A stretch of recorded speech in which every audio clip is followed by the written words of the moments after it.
Hi எல்லாருக்கும் வணக்கம். நம்ம நிலா பிஸ்னஸ் ஆரம்பிக்கிறதுக்காக நம்ம நடேசன் அப்பா ஐயனார் துணை வீட்டை அடமானம் வைக்கிறதுக்கு சம்மதிச்சிட்டாரு.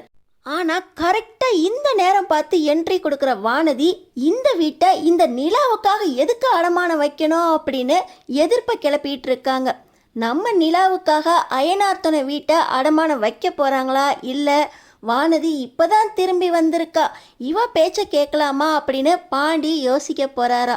தெரிஞ்சுக்கிறக்கு இந்த வீடியோக்கு ஒரு லைக் மட்டும் போட்டுருங்க. ஸோ பார்த்தீங்கன்னா நம்ம நிலா இருக்கிறதுனால தான் இந்த வீடு வீடாகவே இருக்குது. இந்த வீடு மறுபடியும் நம்ம கைக்கு கிடைச்சிச்சு. அதுக்கு காரணமே நம்ம நிலா தான்.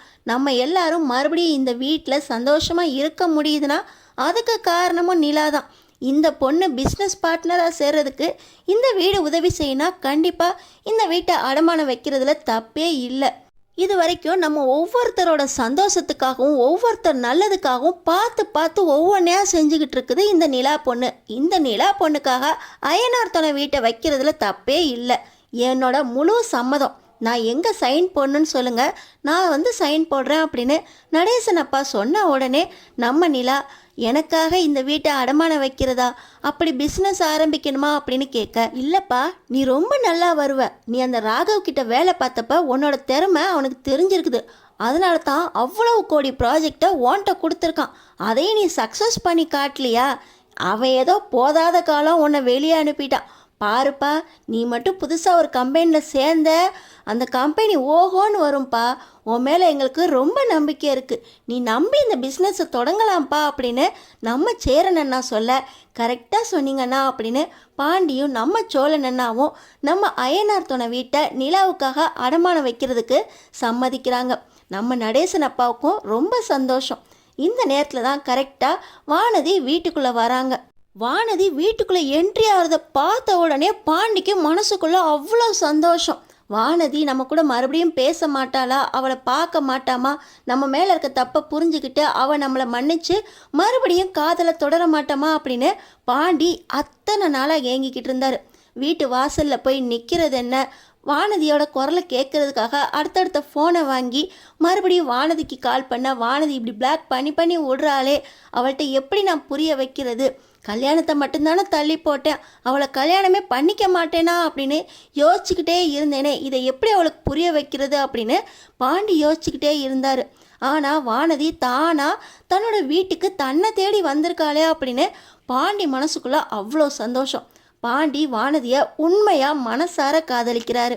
வானதி தனக்காக தன்னை தேடி வீட்டுக்குள்ளே வந்திருக்கா அப்படின்னு தெரிஞ்ச உடனே வா வானதி அப்படின்னு அப்படியே வாய் நிறைய சிரிப்போட வானதியை உள்ளே கூப்பிட, எனக்கு ஏதோ காதலை கேட்டுச்சே அப்படின்னு சொல்லி வானதி சொல்ல, வா வானதி ஃபஸ்ட்டு நீ உட்காரு, பேசிக்கிட்டே நீ என்ன கேட்குறியோ அதுக்கு நான் பதில் சொல்கிறேன் அப்படின்னு வானதியை பாண்டி உள்ளே கூட்டிகிட்டு போகிறாரு.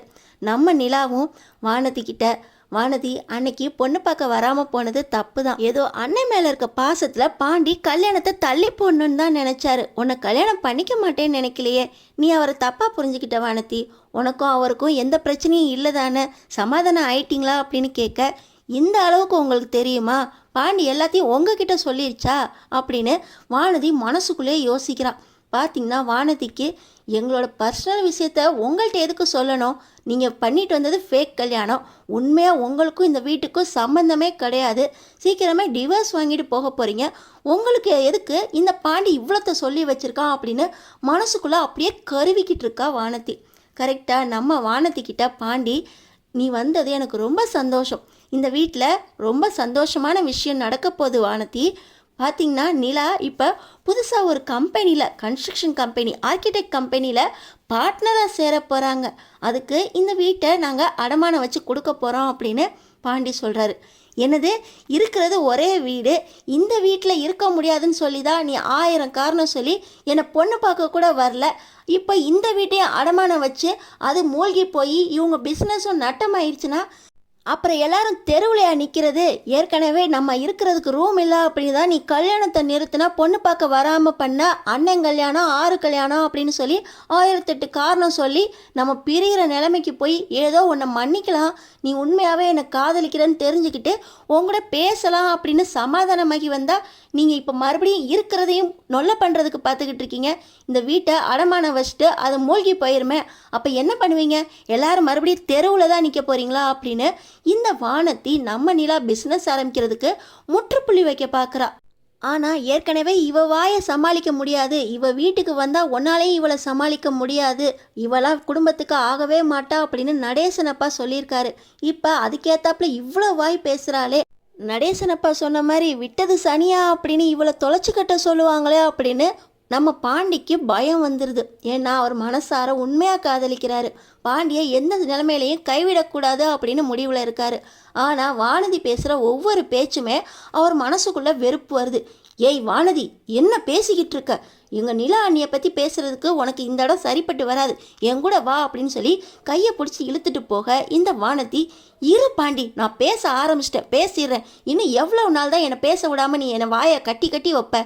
இது பேச வேண்டிய நேரம், நான் உனக்காக வந்தேன். ஆனால் நீ இருக்கிறதையும் வச்சு தெருவில் நிற்க வச்சுட்டு எனக்கு கல்யாணம் பண்ணலான்னு பார்க்குறியா? இந்த வீடும் வேணும், நீயும் வேணும். நான் சொல்கிறது கேளு பாண்டி, நீ தான் பேச மாட்டேங்கிற, என்னையாவது பேச விடு. இந்த பொண்ணு கல்யாணம் பண்ணிட்டு வந்ததே ஃபேக் கல்யாணம். இந்த பொண்ணு இன்னும் கொஞ்ச நாளில் டிவோர்ஸ் பண்ணிக்கிட்டு வீட்டை விட்டு போக போகுது. அதுக்காக எதுக்கு உங்கள் அயனார் துணை வீட்டை இந்த பொண்ணுக்காக அடமானம் வைக்கணும்? எல்லாரும் தெருவில் நிற்கிறப்ப இந்த பொண்ணா வந்து உங்களை பார்க்க போகுது. தான் பிஸ்னஸ் நல்லா வந்தோடனே அது பாட்டு அது வேலையை பார்த்துட்டு போக போகுது. இந்த நிலாவுக்காக நீங்கள் எதுக்கு வீட்டை அடமானம் வைக்கிறீங்க? இந்த வீட்டை அடமானம் வைக்கிறதுக்கு நான் சம்மதிக்க மாட்டேன். நீ என்னை லவ் பண்ணுறீன்னா நான் உன்னை மறுபடியும் ஏற்றுக்கணும் அப்படின்னா இந்த வீட்டை அடமானம் வைக்கிறதுக்கு நீ சம்மதிக்க கூடாது. நான் ஏற்கனவே பேசுனது தான். இந்த வீடாக நானான்னு வரும்போது நீயே ஒரு முடிவேடு. இந்த வீடு வேணுமா இல்லை நான் வேணுமா? நான் வேணும்னா இந்த வீட்டை அடமானம் வைக்கக்கூடாது.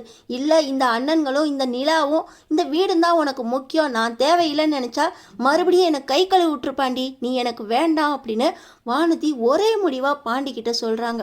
இப்படி வானதி பாண்டிக்கிட்ட ஒவ்வொரு வார்த்தை பேச பேச நம்ம நிலாவுக்கு கண்ணிலேருந்து கண்ணீராக வருது. சோழனால் தாங்கவே முடியல. டேய் வானதியை இழுத்துட்டு போறியா இல்லையாடா? முதல்ல இழுத்துட்டு போல, நான் அவளோட கண்ணாலாம் வீங்க வச்சிருவேன் அப்படின்னு சோழன் வானதியை திட்ட போக, நீ யார் என்னை பற்றி பேசுறதுக்கு? பாண்டியே சும்மா இருக்கான் அப்படின்னு சொல்லி மறுபடியும் வானதி எகிரிட்டு போக, வானதி என் கூட வா அப்படின்னு பாண்டி தரன்னு இழுத்தா கூட வானதி அந்த இடத்த விட்டு நவர மாட்டேங்கிறான். டேய் முதல்ல இவளை இழுத்துட்டு போடா அப்படின்னு சோழனுக்கு செம்ம கோவம் வர, சோழன் ஒரு பக்கம் நிலாவுக்காக வர, இன்னொரு பக்கம் வானதியை இழுத்துக்கிட்டு பாண்டி போக, பாண்டி யார் பக்கம் பேசுறதா அப்படின்னு தெரியாமல் காதலில் தவிச்சுக்கிட்டு இருக்காரு. நம்ம சேரன் அண்ணாக்கு என்ன பண்ணுறதுனே தெரியல. இப்போதைக்கு நிலா தான் முக்கியம் அப்படின்னு நம்ம சேரன் அண்ணாவிலேருந்து நடேசன் அப்பாலேருந்து எல்லாருமே முடிவு பண்ணிட்டாங்க. இன்னொரு பக்கம் பார்த்திங்கன்னா நம்ம ஜெயிலுக்கு போவாரா அப்படின்னு எதிர்பார்த்துக்கிட்டு இருந்த இந்த பல்லவா வீட்டில் தான் இருக்கார். எப்படி தெரியுமா? நம்ம சோழன் தான் இவன் ரூம் போட்டு காயத்ரி கூட தங்கியிருக்கானே, போலீஸ்கிட்ட மாட்டிக்கிட்டா என்ன ஆகுமோ அப்படின்னு இவனை போலீஸ் தரன்னு இழுத்துட்டு போக மாதிரி கனவு கண்டிருக்காரு. இப்போ போலீஸ் எல்லாமே யாராவது போதைப்பொருள் வச்சுருக்காங்களா அப்படின்னு செக் பண்ணிவிட்டு இந்த பல்லவன் ரூமில் எந்த போதை மருந்தும் இல்லை அப்படின்னு தெரிஞ்சதுக்கப்புறம் பல்லவனை ஒரு ரெய்டு விட்டு இனிமே இப்படி ஜோடியாலாம் லாட்ஜ் பக்கம் வந்து தங்கக்கூடாது அப்படின்னு திட்டிட்டு கிளம்பி போயிருக்காங்க. ஆனால் நம்ம சோழன் தான் பயந்துக்கிட்டு அவர் இப்படி ஆயிருமோ அப்படி ஆயிருமோ அப்படின்னு கனவு கண்டு கடைசியில் பல்லவனை காயத்ரியோட சேர்த்து பார்த்த விஷயத்த வீட்டில் சொல்லணும் அப்படின்னு முடிவுக்கு வந்திருக்காரு. பல்லவன் காயத்ரி மேட்ரை நம்ம சோழன் வீட்டில் லீக் பண்ணுறதுக்கு முன்னாடியே இப்படி பாண்டி வானதி காதல் நம்ம நிலாவுக்காக பாதியிலேயே அயனார் தன வீட்டிலேயே உடைய போகுதா? வானதி பாண்டி மறுபடியும் ஒன்று சேர்றதுக்கு சான்சஸ் இருக்கா? வானதி திருந்துவாங்களா? நிலா சோழனை பற்றி புரிஞ்சுக்குவாங்களா? அடுத்தடுத்து என்ன நடக்க போகுது அப்படின்னு முன்கூட்டியே தெரிஞ்சுக்கிறதுக்கு நம்ம சேனலை சப்ஸ்கிரைப் பண்ணி தொடர்ந்து பாருங்கள்.